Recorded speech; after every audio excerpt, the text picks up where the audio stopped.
In this material world, there is variety in the spiritual world also.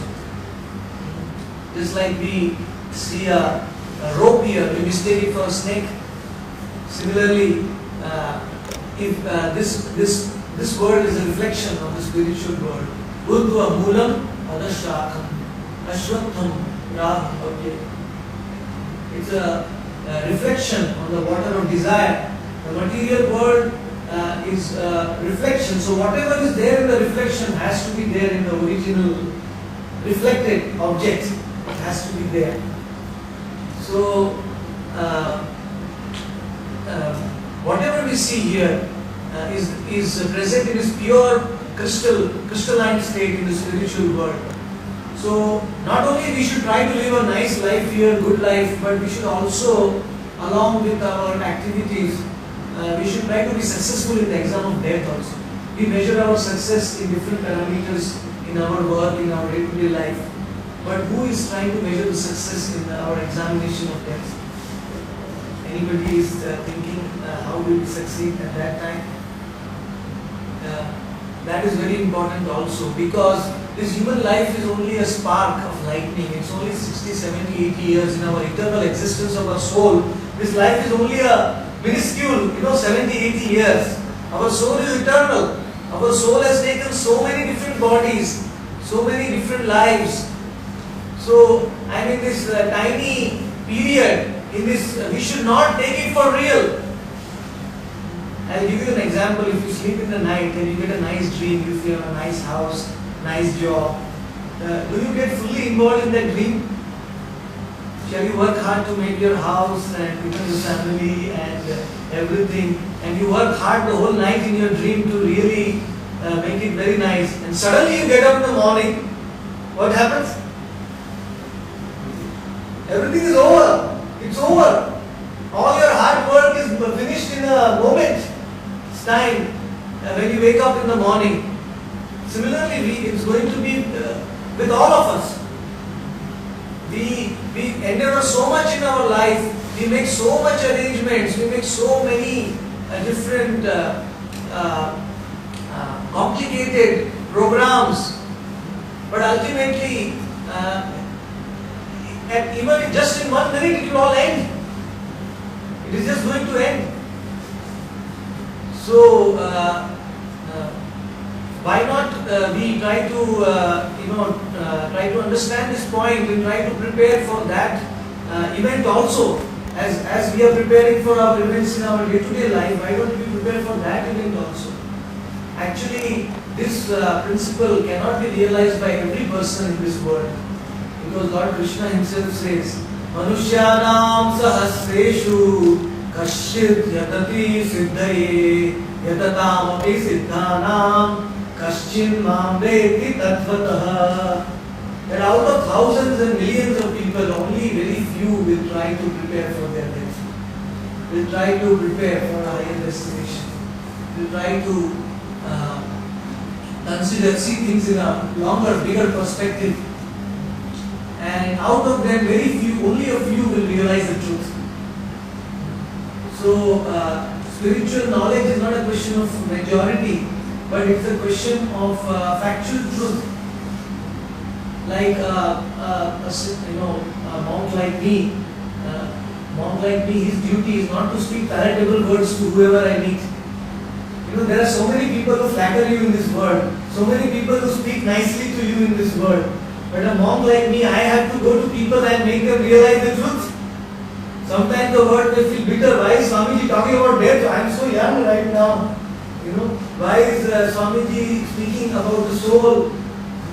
But the duty of the Guru or a spiritual person is to actually enlighten the person, enlighten the souls by spiritual knowledge, even though it may be bitter in the beginning, but it is nectar in the end. Lord Krishna says in the Gita that spiritual knowledge may be bitter in the beginning, but it is nectar in the end. Whereas this material world is nectar in the beginning, but in the end, we give up everything. It becomes very bitter. At the time we die, we call out, please, please, I want to stay for a few more days. It becomes, everything turns bitter. We have to leave. So, spiritual knowledge one should try to understand, and becoming serious in spiritual advancement along with our day-to-day lives, it means that we not only improve this material world but also prepare for our journey to the spiritual world. Thank you so much.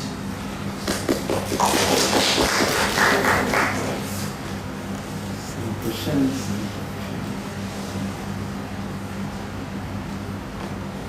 Please feel free to ask any questions. There is one stroke, I do not remember which one. Yes. Mentioned the word Man Manabhava. Yes.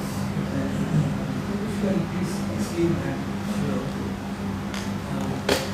There are two verses in the Gita which start with Manmana Bhavat Bhakta, because the importance of Bhakti Yoga is repeatedly emphasized by Krishna in the Gita. That is why he repeats this verse 2 times. He says Manmana Bhavat Bhakta. The word Bhakta is used. That's because Bhakti Yoga. Manmana Bhavat Bhakta Madhyaji Maam Namaskuru. Here he starts with the word Manmana. Manmana, because any activity we do in spiritual process, it has to involve the mind. Otherwise it is only a skeleton. I may be sitting for meditation, or I may be sitting for a program, but if my mind is somewhere else, then there is no use. Mandaram Lokaranjanam, it is like a body without the soul. There is no use. If you decorate that body, the soul is not there. So if our body may be sitting at a place, but the mind is not there, then the spiritual activity becomes useless. It's like milking a cow which cannot give any milk. It's no use. That is why Lord Krishna says in the Gita, first of all, you engage your mind in me. Manmana. Manmana. And mind is also known as the king of all the senses. We have 5 Jnanendriyas and 5 Karmendriyas. They acquire the knowledge acquiring senses and work doing senses. So, and the 11th sense is the mind. So the mind, whatever way the mind will go, that our Jnanendriyas and Karmendriyas will go accordingly. And mind has to be, like I have explained in the previous seminars, mind has to be dictated by intelligence. And intelligence will be dictated by the soul. So in that way, mind is the most important sense organ. It is a subtle sense organ. As per the Bhagavad Gita, it is Sukshma. It is more Sukshma than ether. Mind is more earth, water, fire, air, ether. They are relatively more subtle. And the mind is so subtle that it is, we cannot see the mind.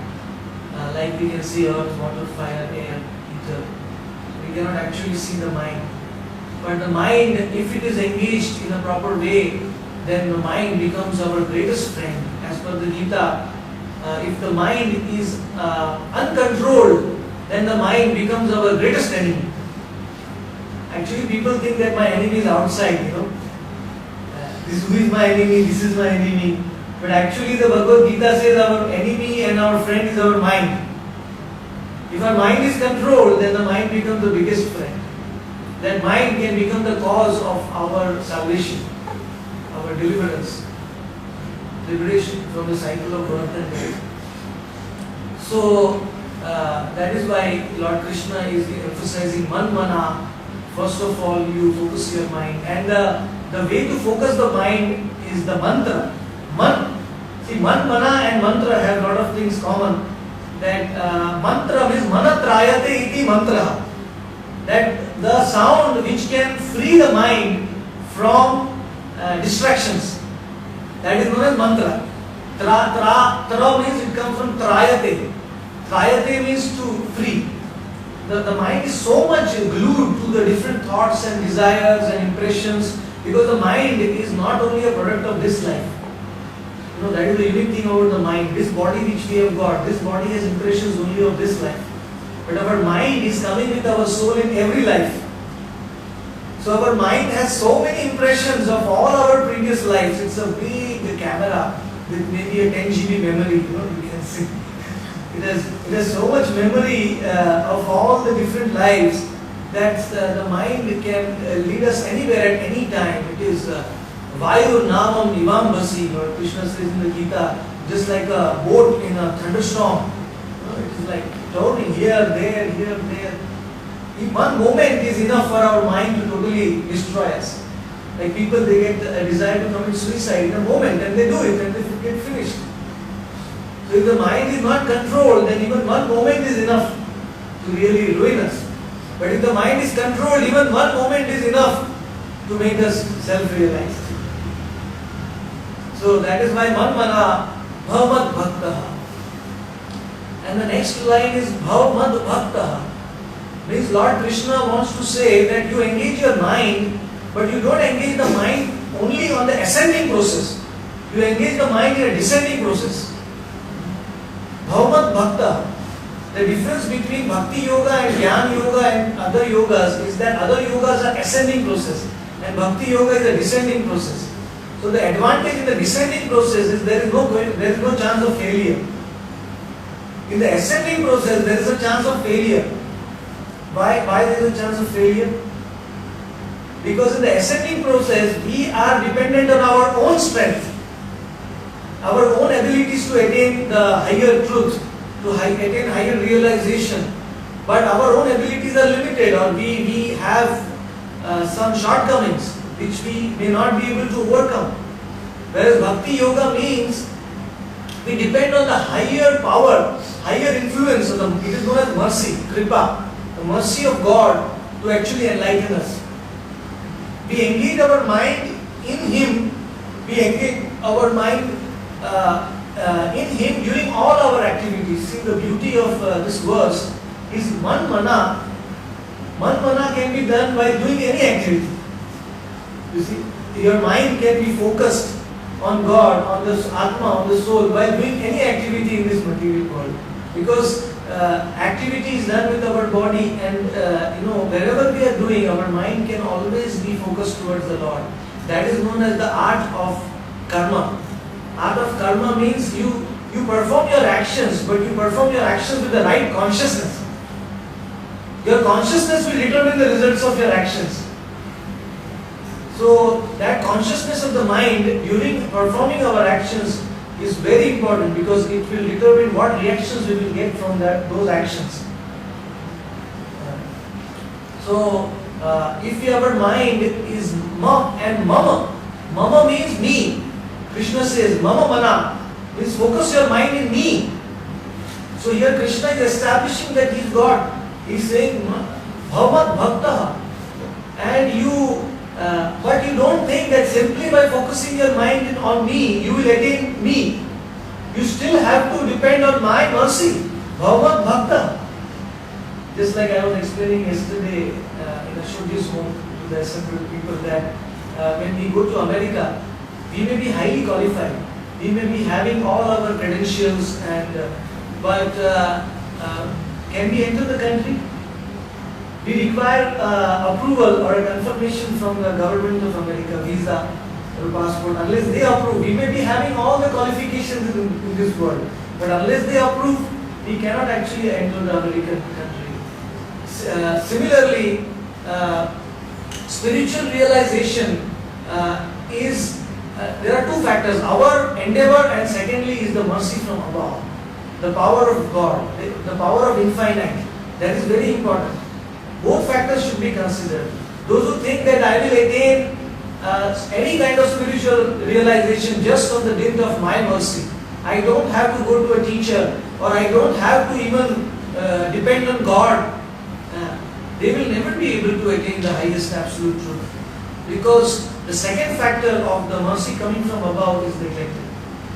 So, Bhavat Bhakta Mad Yaji Ma Namastu. And then the second line is saying that you offer me obeisances. Lord Krishna is saying, now there is a meaning to this. It means that spiritual realization can be attained by becoming humble. Like water, if you see, water flows directly from top to bottom. So similarly, spiritual knowledge also has a tendency to flow from a higher source to a lower source. As if the recipient source is thinking, I am very high, then there is no flow from the higher, because it's not possible. In the Bhagavad Gita it is said that Jnaninas Tattvadarshina, a self-realized soul will impart the knowledge to a student. When the student will say, Pariprashnena Sevaya, when the student will say that, please instruct me, when the student accepts a lower position, then the knowledge will flow. A person came to the Guru with having his own conceptions. So the Guru told him, my dear student, can you go and give me some drinking water? So he went to a tap and he filled the drinking water and brought it for his Guru. And the Guru took his kamandalu and poured more water in the glass. So the disciple is saying, why are you pouring more? It's already full. So the Guru said, you come to me after, first you give up your misconceptions and then you come to me. Then I can give you the real knowledge. First you understand that you want to know the real knowledge. If you think you already know everything, then there is no need of coming to me. It is not required. So that is why it is said, Mama Namaskuru, offer obeisances to me, accept the humble position. Arjuna, the whole Gita was not spoken until Arjuna gave up the Dandiva and said, I don't know anything. Please instruct me, what is the right, what is wrong? Shall I fight, shall I not fight? As long as he was making arguments in the second chapter, in the first chapter, if I kill them, I will become contaminated by the blood of all my relatives, etc. Lord Krishna did not speak the Gita. So, I can explain actually one Gita verse for many, many hours. Every single syllable of Bhagavad Gita is so imbued with spiritual knowledge and realization. It is described that if you have even one akshar of one verse of Gita in your home, all the devatas and all the auspicious things reside in your home. What to speak of the whole Bhagavad Gita? If you have even one syllable of one verse in your home, then our home becomes a temple. It becomes very auspicious. Is there only a few out of the thousands or Yes. hundreds that can be in Akshay? Is that works in Gita? It's okay.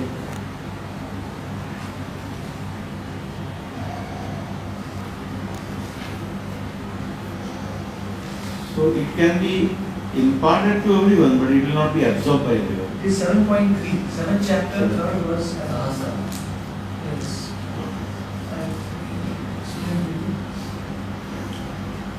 Out of many thousands among men, one may endeavor for perfection, and those who have achieved perfection, hardly one knows me in truth. So,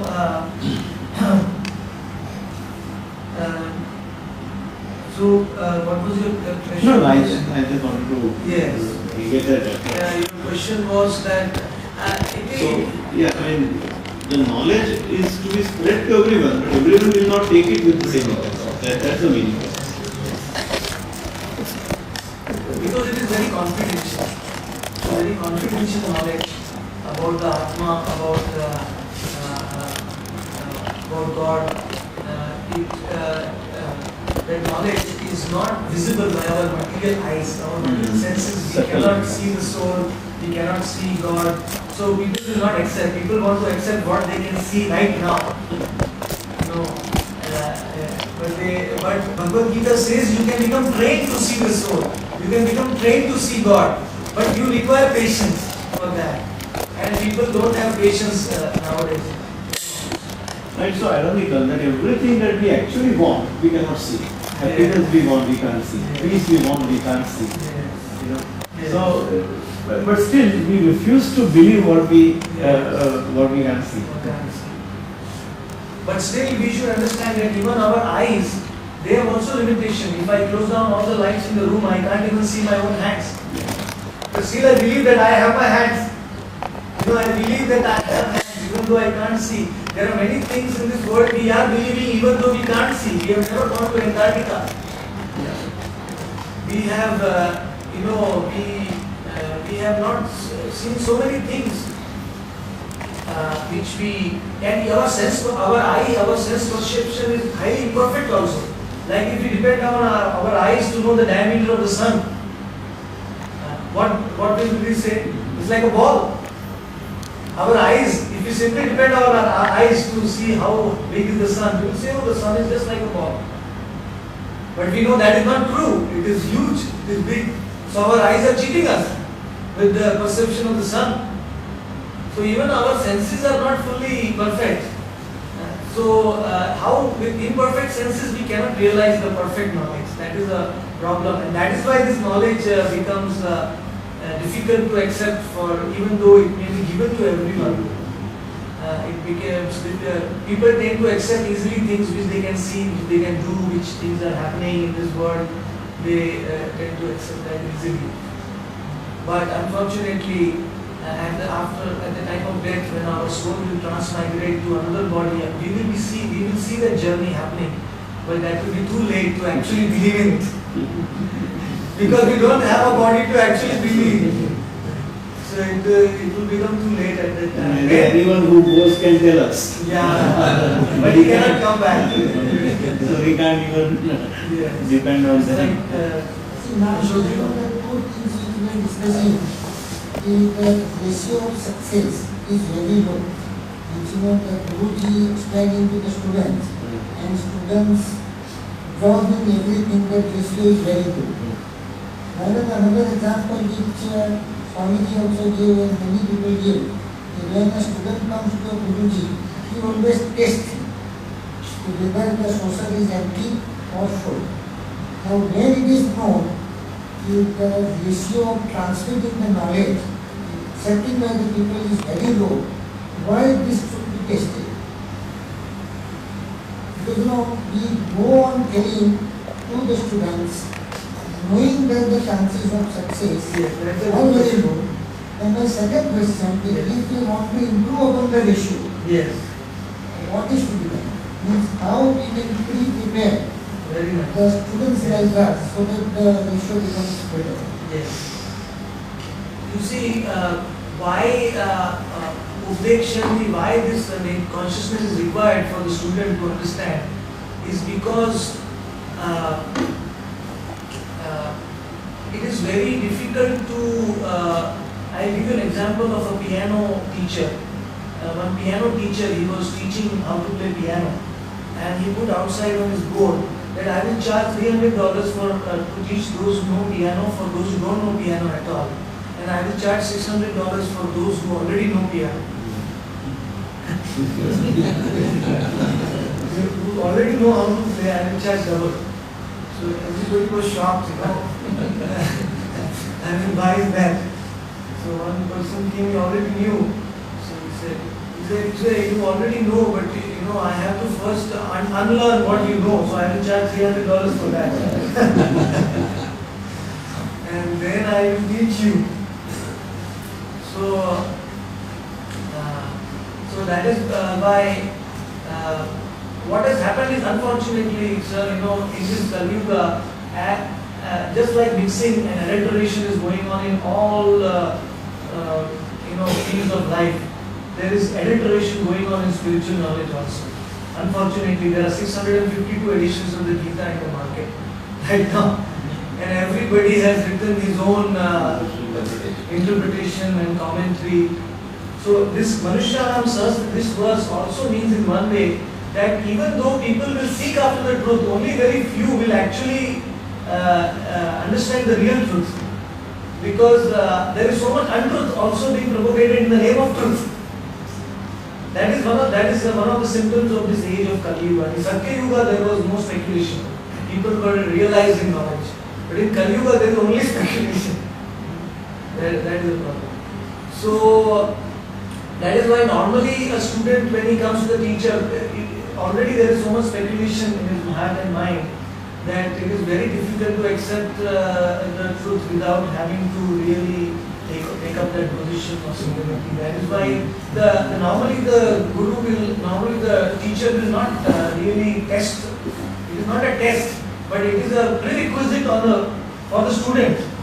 If the student comes with that kind of a consciousness, then he will understand the spiritual truth faster.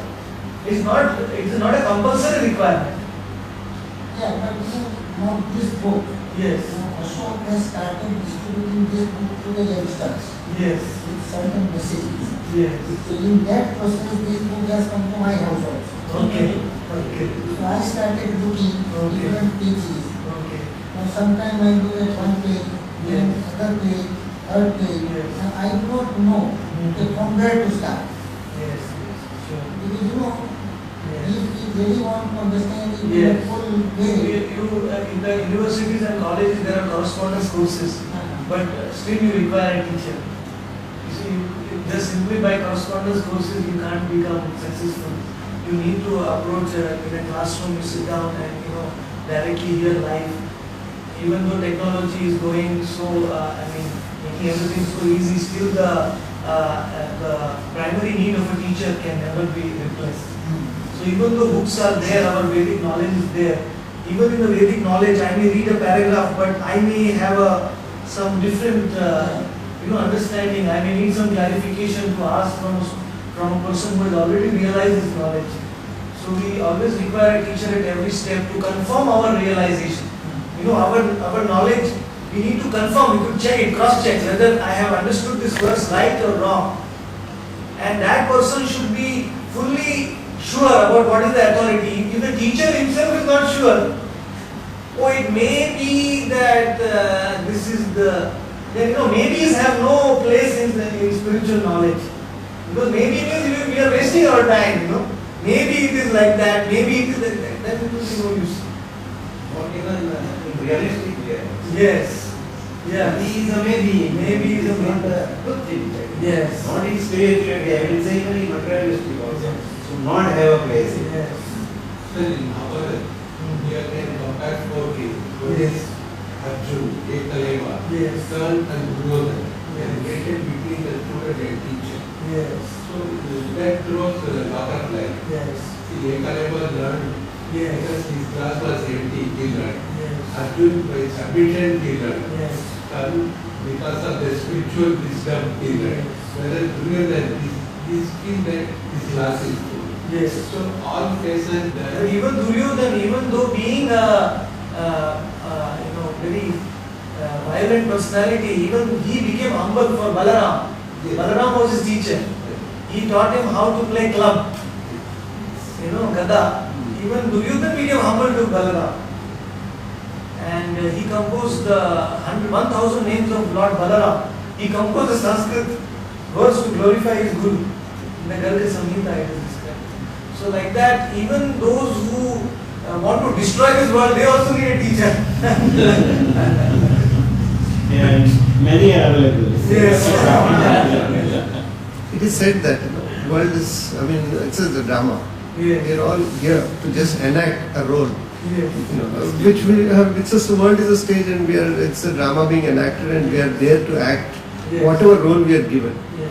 Do we really have a control? Like in all karmic and everything, do we really have a control?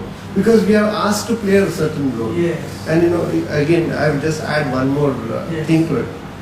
You've heard about global warming and Yeah. the pralaya Yes. is likely to happen in the near future. How does this all relate?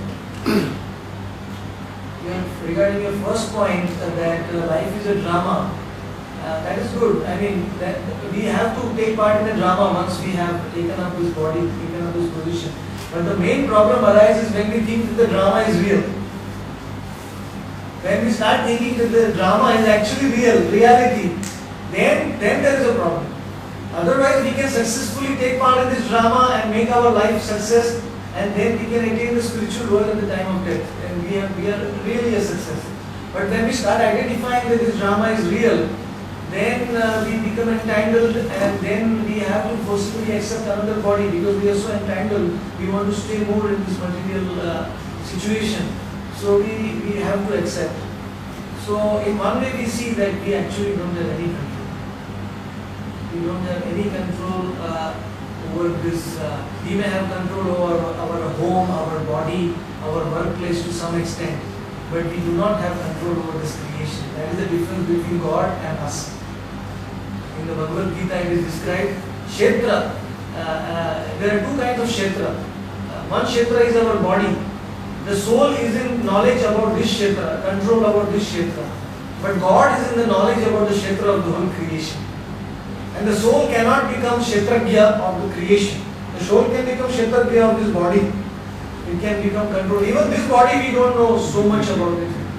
If we don't know what are the reactions going on in our stomach right now, we are not in full knowledge about our own body. How can we be in full knowledge about our creation? See, control can only come when you know everything what is going on. When you know everything what is going on, then you can control it. If you have no knowledge, then you can't control. So the first principle of control is to become sarvagya, omniscient, omnipresent, omnipotent. These are three qualities of God which the soul doesn't have. The soul is not omniscient, the soul is not omnipotent, the soul is not omnipresent. Whereas all these three qualities are present in God. That is why God can control the whole of creation. So ultimately, and regarding your second question about global warming, etc., that is described in the Ishopanishad that actually a warning has already been given. That warning has not been followed by the modern civilization. That is why these reactions are occurring. It was said that Isha Bhashya Nidam Sarvam Yat Kinchat Jagatyam. Ishopanishad says that this whole creation belongs to God. So you don't exploit this creation. You take only those things from this creation which are necessary for you to live. Live a simple life. Take only those things. Don't exploit it for your own enjoyment. If you exploit it, then you will get a reaction. The nature is not going to stand still. By the mother nature, she is also known as Prakriti. She came in the form of a cow. When Kansa was prosecuting the whole creation, he was committing a lot of activity. She took the form of the cow and she went to the milk ocean and she requested the Lord to come to kill Kansa and deliver the asuric tendencies in this world. So Mother Nature also suffers actually. Boring deep holes in the ground and polluting the air and all these things. Ultimately, Mother Nature is also suffering. So she has already started in her own way. Already we see the land is not producing that much of grains now as it produced in the previous ages. We have to put so much fertilizers and things to produce that the food. So already it has contracted. And now the seasons are changing, rain is coming in December, November, everything is going topsy-turvy. So nature will react. It is known as Rudra Karma, as per the Bhagavad Gita, that whatever human beings' actions, actually we are responsible for what is happening. That everyone accepts.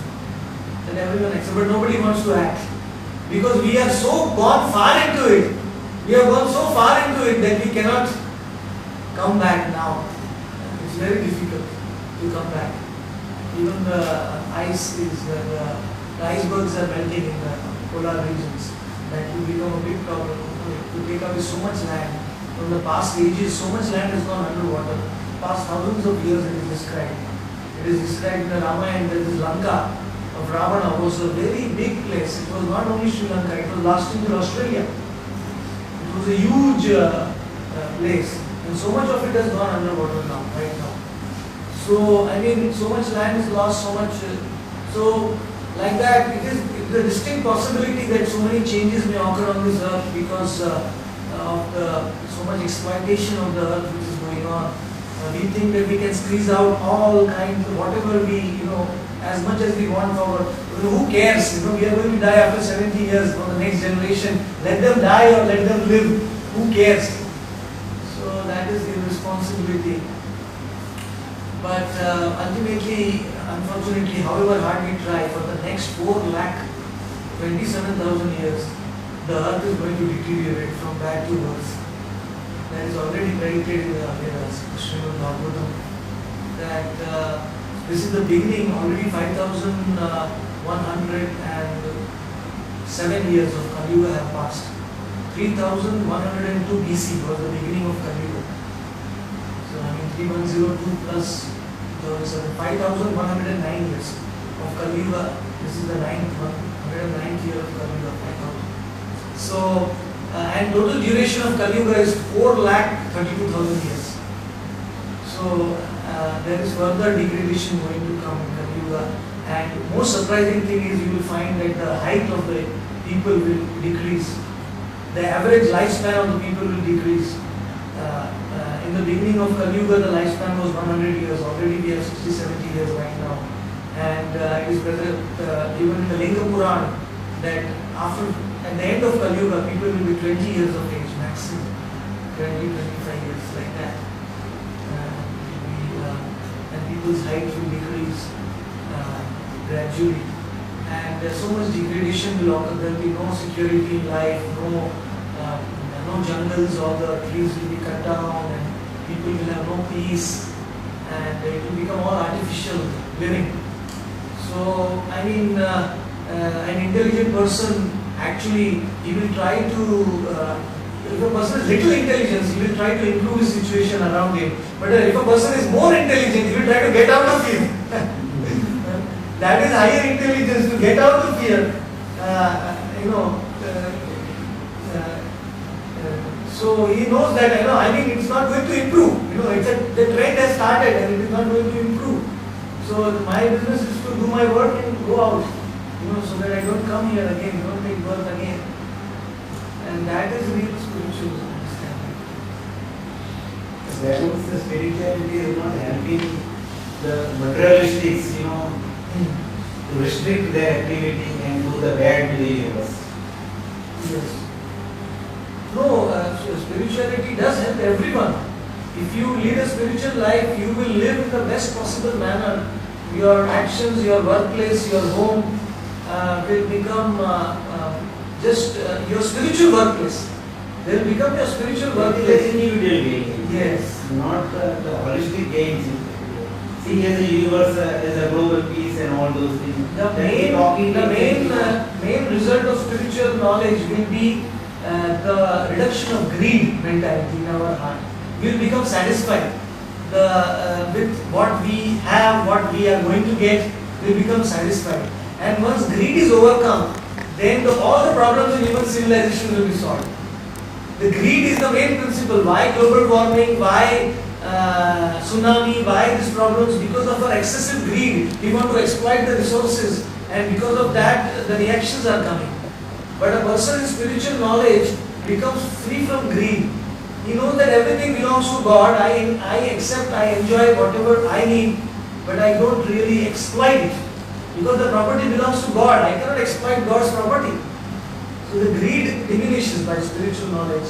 And when greed diminishes on an individual level, automatically it will become on a collective level, can only be started on the individual level. If the individual will not start, how can you expect a group to benefit? It has to be started on a one-to-one basis. So gradually, on a collective level, one will be able to see the benefit. But for that, one has to start ourselves. How does one find out who is the true means? How does That was actually the second part of this question also. And how do we find out? How do you look when you go to look for a job, or look for how do you really go for that? When suppose a company is giving you an offer, how do you first you try to find out? Similarly, in the Bhagavad Gita, it is said if we go to search for 24 karat gold in the market, first we should know the characteristics of that gold. Unless we know what the characteristics of the gold are, what are the features, how to identify that, we can't actually identify it. So that is why this Bhagavad Gita is there, the Vedas are there, they are the manual which we should read to understand the characteristics of a bona fide teacher. But which one? You right now said there are 652. Yes. So which one? I recommend the Bhagavad Gita as it is. As it is means there is no mental interpretation in this Gita. It is written by Swami. It is one of the most authentic Gitas in the whole world. It has been translated in around 50 languages all around the world. One of the most popular selling Bhagavad Gitas. But the popularity is not the most important thing. The most important thing is as it is. There should the writer, the translator and the commentator of the Gita should just present the Gita as Krishna wanted to actually present it to Arjuna, without any mental speculation, without any mental adding our own. So Swami Prabhupada has presented as it is with full authentic nature, because Swami Prabhupada himself is not written this Gita on the basis of his own understanding. He is in fact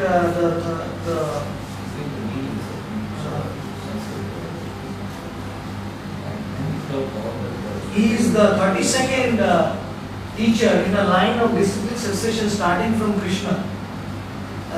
Krishna gave it to Brahma, Brahma gave it to Narada, Narada gave it to Vyasa, Vyasa gave it to Madhva, Madhva gave it to Padmanabha. Like that, what happens is this Guru Shishya Parampara, the discipline succession, it ensures that the knowledge remains as it is. How does it ensure? That whatever the Guru teaches the disciple's duty is not to mix anything into that and transmit the same thing to his student. So that means there is zero resistance. You know, in a cable, when the power electricity is coming here from a cable house, unless if the poles have some resistance, they will suck up the power, and the electricity coming here will be much less than what is actually coming. We don't want that. We want to have the full power which has come from the source. So every pole has to be a transparent via medium coming from God.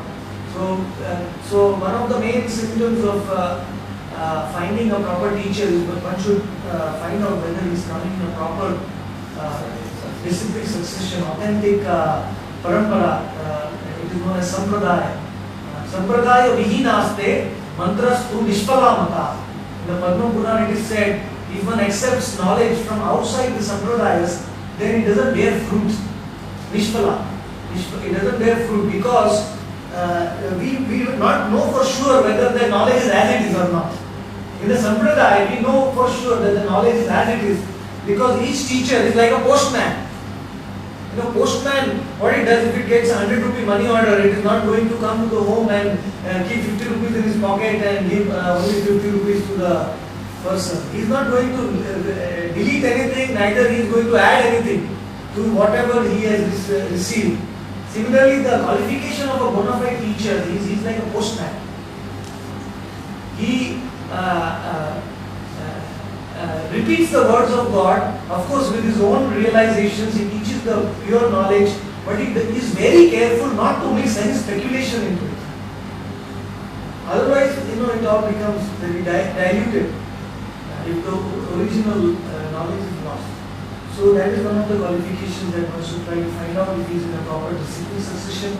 Secondly, one should try to find out whether the teacher himself is claiming himself as God. That is nowadays a very common parameter that many teachers they claim themselves as God. And if the teacher is claiming themselves as God, then unfortunately I have to say that that teacher is not bona fide. Because a real teacher will never claim to be God. A teacher will claim as a messenger of God. A teacher will teach the students how to connect with God, how to realize God, how to realize the Atma.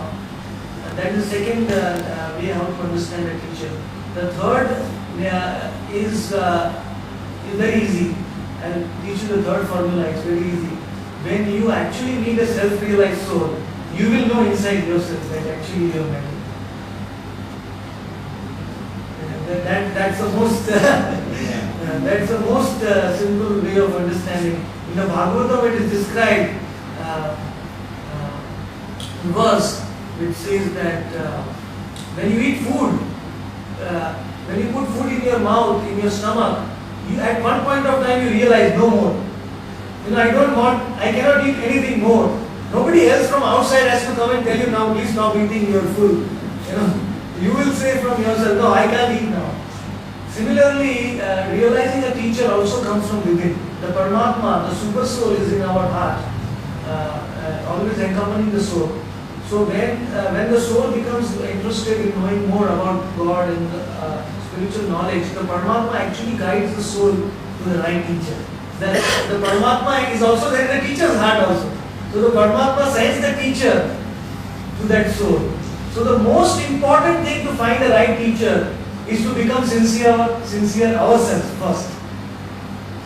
If we are sincere, if we have a sincere desire, then God is not stone. God will certainly send the right teacher to us, because He is always monitoring all our desires. He is always there in our heart as the Paramatma. He is all Sakshi. So So we pray to Paramatma that, please send me the right teacher. Then he will send. That is why it's like a cycle in the Vedas. God will give us Guru and Guru will give us God. It's like a cycle like that.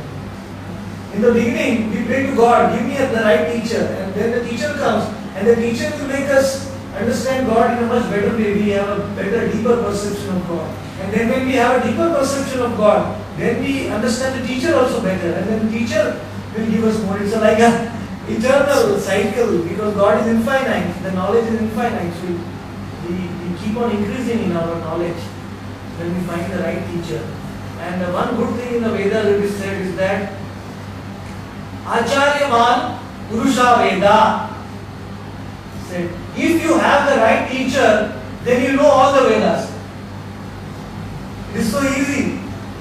Because the teacher has done all the research for you. The teacher is in full knowledge. So he can give you the cream of the Vedas. You don't need to read the Vedas. And if you are misdirected sometime, you get directly the right knowledge from the Vedas. So that is why it is said, if you get the right Acharya, the right teacher, then you know all the Vedas. So, Thank you very much. thank you so much for. I'm very sorry we had given you very short notice. No, it's perfect, because this is the time when we anyway meet, and it was very nice to have a very fresh perspective. Yes. You kindly agreed also. No, it's our fortune, I think, that we have a person like you at such short notice. Thank you very much. Yeah, we just end with one silence prayer that we normally do.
small announcement to make.